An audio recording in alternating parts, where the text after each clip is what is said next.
పేరు పూజ. Thank you sir, class బాగా చెప్పిండ్రు.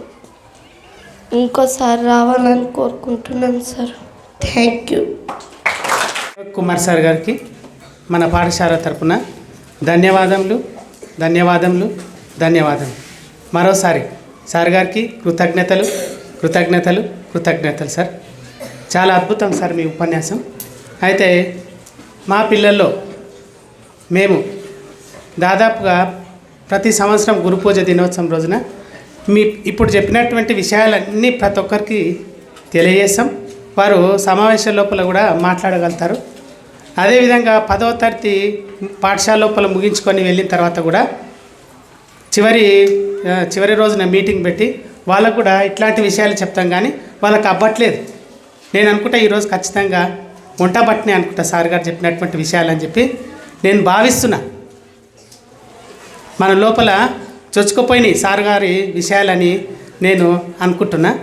అదే మీరు ఇప్పుడు సార్ గారు చెప్పినటువంటి విషయాలన్నీ బాగా తెలుసుకున్నారు కాబట్టి మీ లోపల మార్పు వస్తే, ఇప్పుడు 10వ తరగతి విద్యార్థుల లోపల మార్పు వస్తే, మార్పు రావాలి ఖచ్చితంగా, 100% రావాలి. మంట అనేది పుట్టాలి. అమ్మ తొలిదైవం అని తెలుసుకున్నారు, నాన్న తర్వాత అనుకున్నాం, తర్వాత గురువు అని చెప్పి అనుకున్నాం. మీ లోపల ఖచ్చితంగా మార్పు వచ్చింది 100%. తర్వాత మీ తర్వాత తరాలకు అంటే 9వ తరగతి వాళ్ళ లోపల, 8వ తరగతి వాళ్ళ లోపల, 7వ తరగతి వాళ్ళ లోపల, 6వ తరగతి వాళ్ళ లోపల మార్పు అనేది ఖచ్చితంగా వస్తుంది. మీ లోపల వచ్చిందంటే వాళ్ళ లోపల వచ్చేస్తుంది. అది వారసత్వం. అది ఆ రకంగా మేము పూర్వకాలంలో ఆ రకంగా కొనసాగినందుకే మేము ఇక్కడ ఉండగలిగినాం.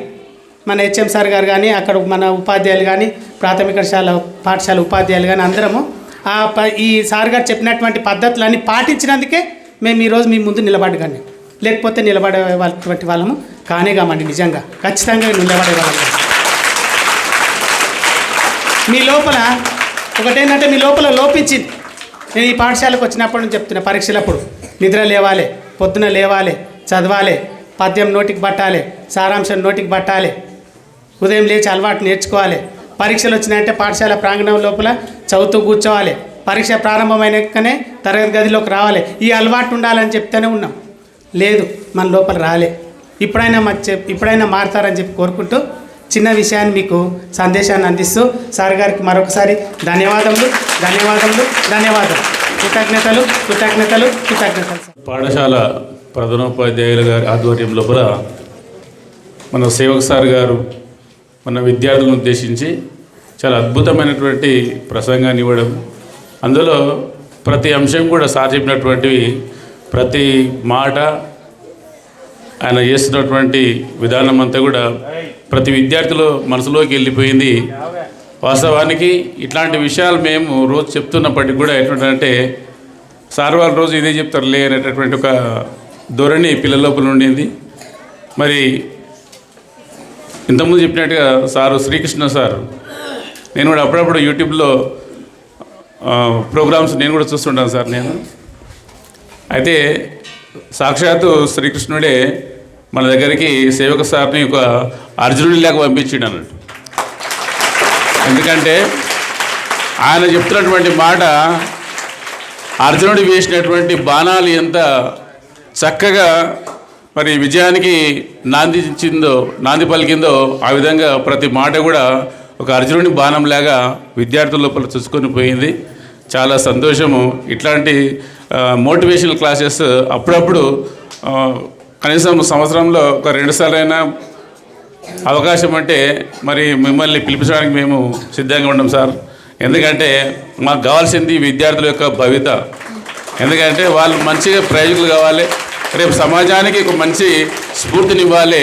మీరు ఎక్కడ చదువుకున్నారా అంటే మేము ఫలాని చౌడపూర్లో ఫలాని మందిపల్లిలో చదువుకున్నాం సార్. మాకు టీచర్స్ ఆ విధంగా చెప్పారు.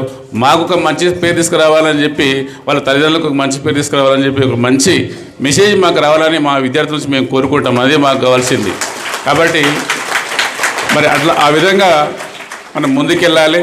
సార్ చెప్పినట్టుగా మన తల్లిదండ్రులు నిజంగా చాలా కష్టపడతారు, మీకు అందరికీ తెలుసు. మన ఎవరు కూడా ఉన్న కుటుంబాలు కావు, మా కుటుంబాలు కూడా మీలాంటి కుటుంబాల నుంచి వచ్చినటువంటి వాళ్ళం. మేము కూడా ఈరోజు ఎన్నో కష్టాలు అనుభవించి ఈరోజు ఈ స్థాయిలో ఉన్నాం. మీరు కూడా ఇంకా మాకంటే గొప్ప వాళ్ళు కావాలని చెప్పి మేము కోరుకుంటాం. కాబట్టి మరి ఆ సార్ చెప్పినటువంటి విషయాలన్నీ కూడా తూచ తప్పకుండా మరి వాటిని పాటిస్తూ పొద్దున్నే ఎప్పుడు లేవమన్నాడు, ఏం చేయమన్నాడు అని చెప్పి అన్నీ ఉన్నాయి కదా.